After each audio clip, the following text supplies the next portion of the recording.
by you saying this is it's not really a personality trait. Like I'm just a laid back guy, I let women do what they want. It sounds like it's situation specific. Like if you think you can get a certain girl, all of a sudden you're like, all right, here's where we're going. Yep. Calling you this time. Let's do a shot. Where if you feel like you don't deserve the girl, like you were saying, the girl is above you, all of a sudden you're being led around.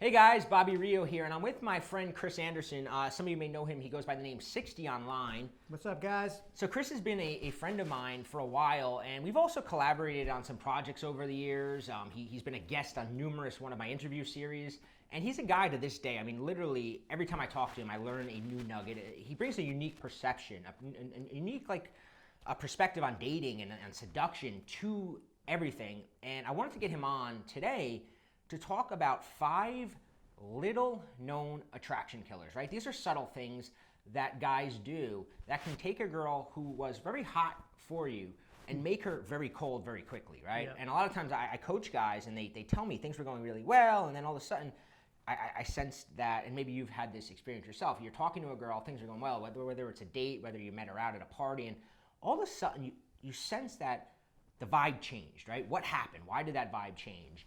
And in this video, we're gonna cover 5 things you might be doing that can kill a vibe very quickly. Yeah, absolutely. I mean, these are mistakes I've made all the time, but the good news is, guys, once we tell you what they are, you're gonna be able to change it in your own lives and get more of the girls you want.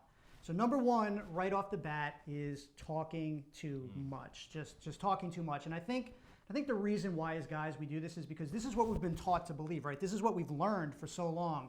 You know, you need to talk, you need to entertain. You're always scared a girl is gonna leave. If you don't have a new story or a new joke, you can feel that like tension inside yourself, like, oh, I think they're leaving, I think they're not interested.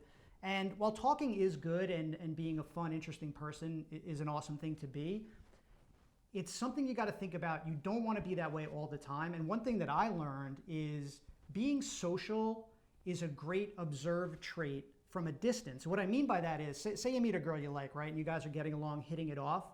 If she observes you from a distance, getting along with your friends and like, you know, having a good time and laughing with your buddies, but also more importantly, getting along with her friends, making them laugh, being very charismatic, that gets you a lot of points. And that's totally great.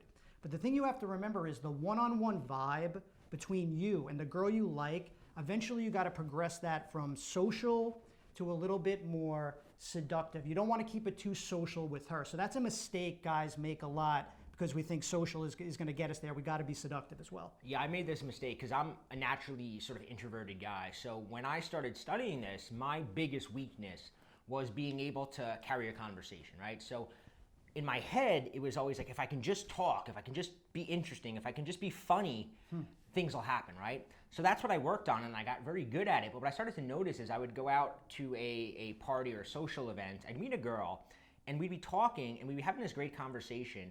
But then an hour later, we were still sort of at that same level of me kind of making her laugh. And I could just see in her eyes, at some point, like, something happened, right? Because for me, I'm like, this is going well. I'm kind of, my friends are like kind of giving me the like, yeah, you got her. And then you just sort of see something switches off.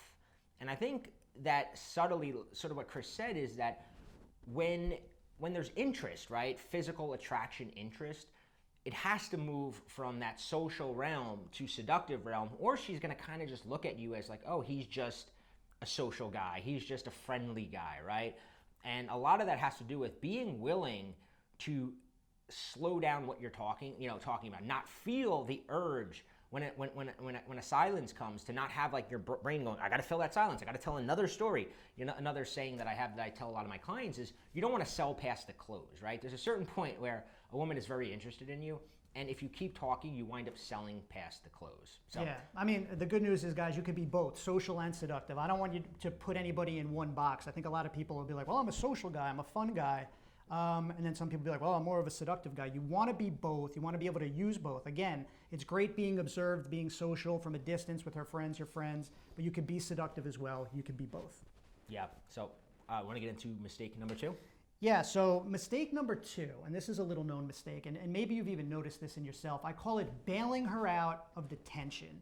Now, whenever you meet a girl, there's always going to be these kind of waypoints, these tense moments when you're trying to move things forward. Maybe you're asking for a number or asking her out on a date or maybe implying that you'd like to go somewhere alone together or whatever, when you ask those things, there's always this moment of tension, right? So it's like, hey, we should exchange numbers. And then there's like that silence and tension. And it's like, I mean, it could be like 3 seconds, but it could seem like a year. You're like waiting for the response. And what I noticed I did and a lot of guys that I coach do is they bail her out before they could even give an answer. It's like, hey, we should exchange numbers. Pause.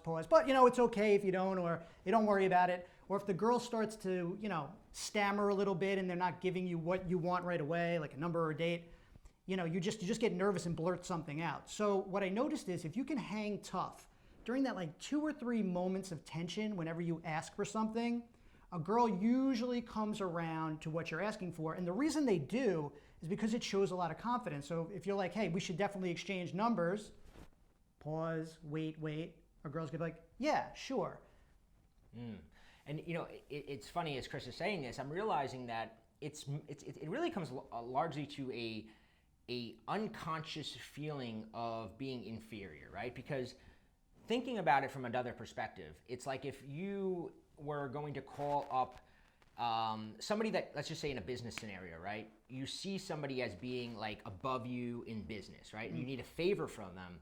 You tend to do that a lot, right? Because you feel like their time is valuable. So if you call up somebody that's a higher position at your work and you have a favor that you need from them, and they're like, well, you're like, yeah, I can go ask somebody else, right? Whereas if you call somebody who has a lower position and you kind of consciously know like, oh, I'm higher on the rung as this person, you're not going to bail them out, right? You're going to let them answer. Right.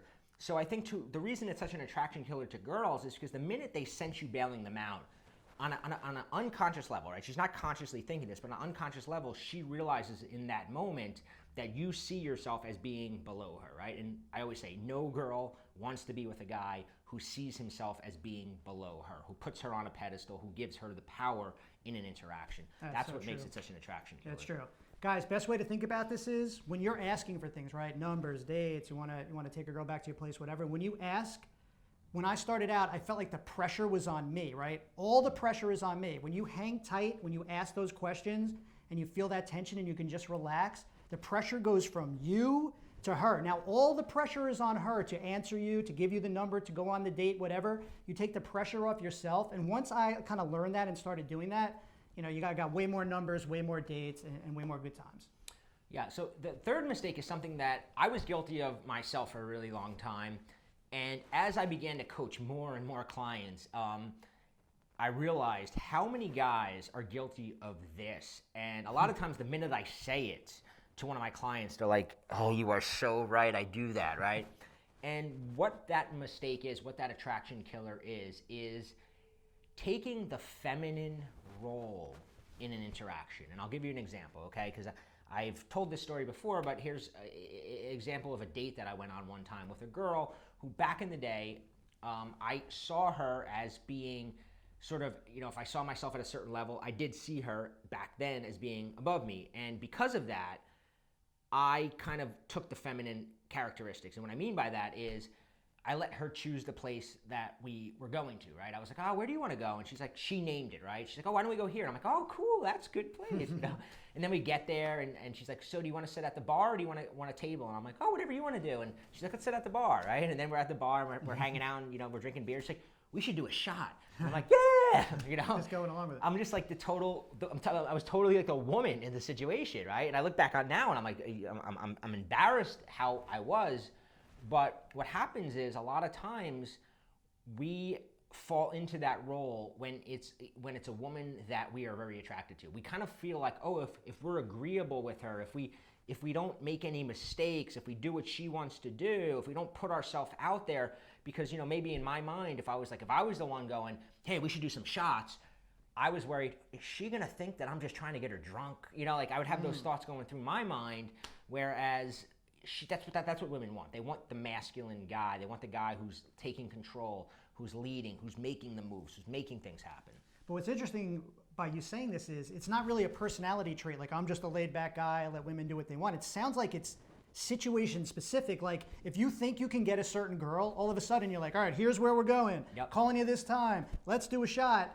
Where if you feel like you don't deserve the girl, like you were saying, the girl is above you, all of a sudden you're being led around. So to really stop this, you have to stop this right at the source. When you meet a girl or you're with a girl and you start to get those feelings like this girl's better than me, you got to stop it right there, or you're going to be going down that path of like the story you just told.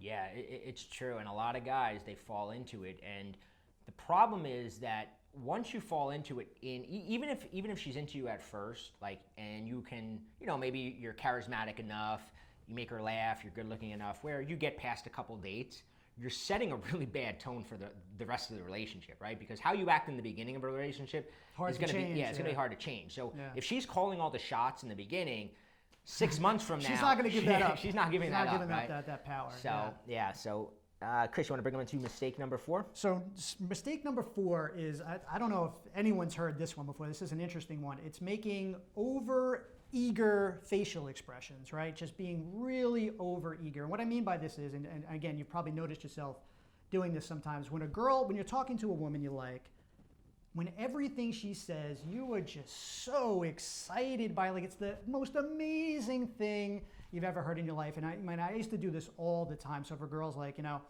well, if I say, hey, what'd you do today? And they say, well, I went to the mall, I went shopping. You're like, oh my God, no way. The mall? This mall? The mall around the corner? And you get the point, guys. It's like you're just so overexcited and eager. Now, I get it. You like this girl. You want to be into what she's into. You want to show you're listening and all that stuff. But sometimes when you act that way, you can just be too over the top where the girl's like, wait, what did I do to deserve this? I mean, I know I'm interesting, but I'm not that interesting. And that can really be an attraction killer. Yeah, you got to judge, right? No matter who you're talking to. Guys, I notice like that guys do this with other guys, right? If you're meeting somebody new, and a lot of this comes back to the same mistake, right? It's always when you're with somebody that you see as being slightly above you, right? Because I notice this in like networking events that I go to sometimes, where a guy will meet another guy who's kind of higher up in the industry or whatever than he is, and he treats the other guy like everything the other guy says is the funniest thing in the world, and the other guy just kind of sits back and lets him, be the perfect audience, kissing his ass. And that's what happens when we're around girls that are really attractive. It's like you get that goofy grin on your face, and you're like, it must look so stupid. Yeah, and you can see, right? Like, I challenge you guys, go out to a bar or somewhere where there's going to be couples and watch, and you can almost always tell if it's like a first date and the guy's trying to be like that like guy, or if you're at a bar, you can kind of see like who has the power in this dynamic, right? It's not about, like, we use the word power, and it's not like, oh, you have to be the power, but it's about at least being on the equal level, treating her like she's your equal. Make it more equal, definitely. Yeah, it's about being equal. It's not about being above her.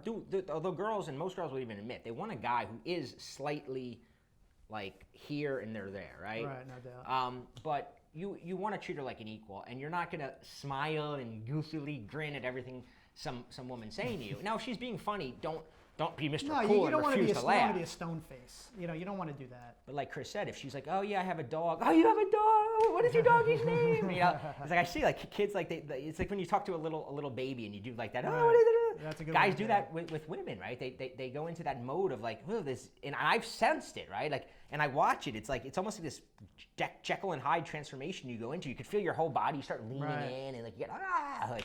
Yeah, it's crazy. And as an aside, as an extra cool thing that we've kind of noticed coaching guys doing it ourselves is you actually become better looking when you're not making those facial expressions and you're more calm and more seductive when you're talking to a woman. I mean, I always bring up the guy from that movie like Twilight, like forget the actor's name. Robert Pattinson. He's all like seductive and he has that look. And like girls will think you're actually better looking because no one looks really good when they're doing that wacky face you were just making. So. Yeah. So the last attraction killer that we wanted to discuss is this idea, and I know, I can guarantee you've been guilty of this one. We've all been guilty. And that's that idea of thinking that you need to get a girl alone to make a move, right? Because I can guarantee, I mean, we've both been doing coaching calls now for 10 years. And I mean, I cannot tell you how many coaching calls that I do where I'll be talking to a guy and he'll be telling me some story about, oh yeah, we hung out, we had this great date. And I go, well, did you know? So when after you kissed her, was it a good kiss? Oh, I didn't kiss her. Well, it wasn't a good date then, was it? Right. No, it was a good date, but like we were out, and then then we walked to the parking lot, and like there was people in the park, and her car was over here, so it just wasn't logistically. I couldn't, and then and then the next date, next time I talk to him, oh, did you make a move?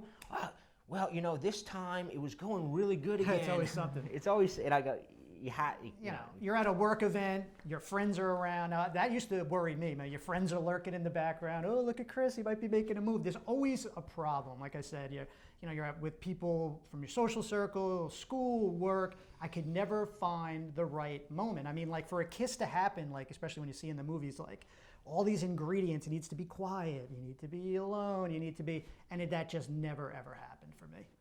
Yeah, it's a difficult one, and it's one that is very easy to talk yourself into. I mean, believing that oh yeah, I really didn't have an opportunity, right? And I used to do this. I used to be super guilty of it. And there's a couple caveats to that, right? One is that when you have this mentality, you're kind of assuming that a kiss is the only way to make your move, right? True. That's one thing. Right. And the other thing you're assuming is that, I'll give you an example with my current girl. Like when you switch your attitude and you're like, and you kind of know I can make it happen, right? It's like you're responding. It kind of goes back to this entire idea that we just talked about, right? The feminine versus the masculine role. When you decide I'm going to be the masculine role, the first time that I kissed her was we were at the Museum of Natural History in New York City, and we're like walking around the museum, and I'm like, and I knew like it was towards the end of the date, and I'm like, after this we're gonna be like back on the street in New York, and I'm like, I gotta Definitely do not this. alone then. Yeah, I'm not gonna kiss her in the middle of the street. It's gonna kind of weird. So we're in the museum, and we kind of go, let's go look over here, and we looked in some exhibit, in Indians, Native American exhibit, right? And it was like kind of a dark area. I go, what's over here? And I just kissed her, like right in an area that, like, because you just have to discover that you can always find, like when you're determined, get creative with it. When you're determined to be the man in the situation and not be like, oh, I've got to get 1,500 signs that it's okay to kiss her, you can make it happen, right? But there's also ways to make it happen that don't involve kissing. Yes, very interesting ways. So if you guys have been making any of these attraction killers, first off, a lot of them, as you can see, they're very easy to correct, right? Yeah. But one of the things that Chris and I always question if we get is, well, I made a lot of these attraction mistakes, and now I'm just kind of like the friendly guy, right? And this is what happens, especially you're in a social world or a work environment.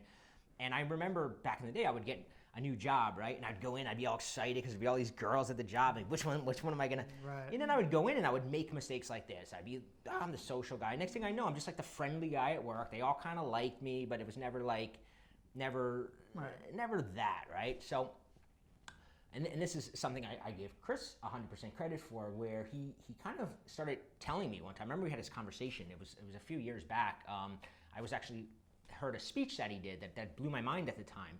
And we're talking about the friend zone and being friends. And he's like, dude, your female friends are literally the easiest people to make fall in love with you. And I'm like, what are you talking? And he kind of like laid it out for me. And I was like, dude, this is insanely true. Right. So what Chris and I decided to do is, because obviously we don't have time to get into it now, is we're putting on a special class. It's a master class. It's going to be completely free. It's going to be about an hour long. And I want to break down, I want to have Chris actually break down, because he's going to be able to explain it way more than I, how to be the man, how to be the friend that she falls in love with, right? Because a lot of guys think that being friends with a girl is like a deal killer, right? Or, oh, I'm stuck in the friend zone. And in this masterclass, we're going to show you that you're actually going to love being friends with girls, it's right? An advantage. It's an advantage. You're going to look at every girl in your work. You're suddenly going to, every single one of them, I can get to fall in love with me. Every girl in your, in your social world. If you have a female friend that you're kind of on that female friend level, where you're like, how the hell can I not be in this level anymore? Chris is going to break it all down for you. There's a link below here. It's called The Friend She Falls in Love With. It's a special 1-hour masterclass that if you do have a female friend, a coworker, a girl from your social scene, you definitely want to click this link, register. We have a few sessions to choose from. It won't be available for long, so check it out. It's going to be completely live. Chris and I will be on. I'll be kind of pulling the information out of him because we'll have a lot more time to get into it. So register, and thanks for joining me, Chris. Yeah, thanks, guys. I want to see you there in that class. Cool.